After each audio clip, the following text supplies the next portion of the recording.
Hey guys, it's Dr. Ryan. I want to talk to you about spouse at the report. You know, if you've been a part of any coaching program ever in chiropractic, they always talk about getting the spouse to the report. So somebody comes in as a new patient, they have their evaluation, they're going to be coming for your results visit, which you might call the conversion report, the new patient report, the report of findings, the spinal health care class. Different coaching programs over the years have called it all kinds of names, but one thing has been the same between all those programs, and that is that they want you to have the spouse come to the report.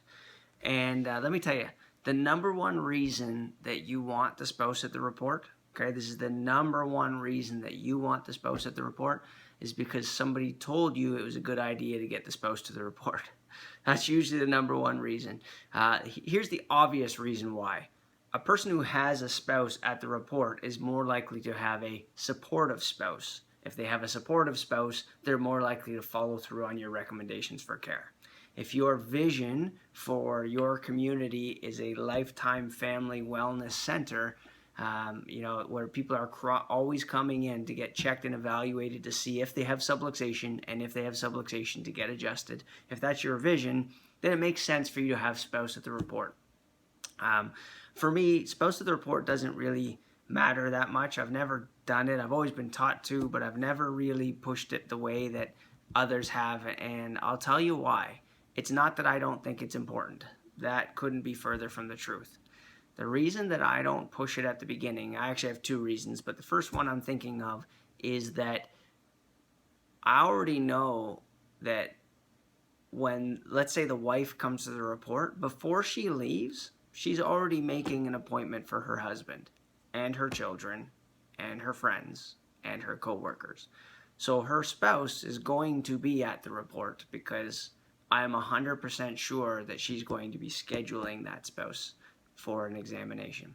So for me, I'm shooting for full examination right from the very beginning, rather than just hope to get them in support of the spouse and then hopefully maybe they'll become a patient at one time.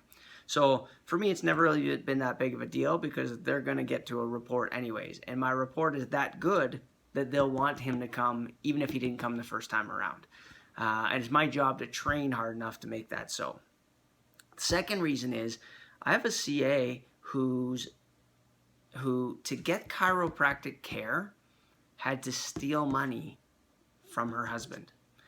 He was the man of the house, and he took care of all the finances. So every time she did groceries, she banked a little bit of money. I remember she came in for an evaluation, started to get some chiropractic adjustments, and wanted to get the kids checked, but didn't bring them in. And over time, over many months, what she was doing was she was skimming money from different areas to be able to save up enough money to bring her children in for chiropractic adjustment and evaluation. And if I made her bring the spouse to the report, she would never have been able to start care because they didn't have the relationship that maybe we count on when we're thinking spouse needs to be there.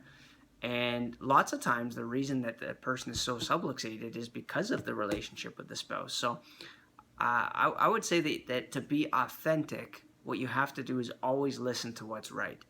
Always listen to your innate. Always listen to what God's leading you to do. If God's leading you to not push the spouse thing, then don't push it. But having said that, it has to be in your vision that that spouse is eventually going to be under care. So I want you to look at your procedures this week, your spouse at the report procedures, and I want you to ask yourself a very simple question. Why do I do that procedure? Is it maybe a lack mentality that's sneaking in?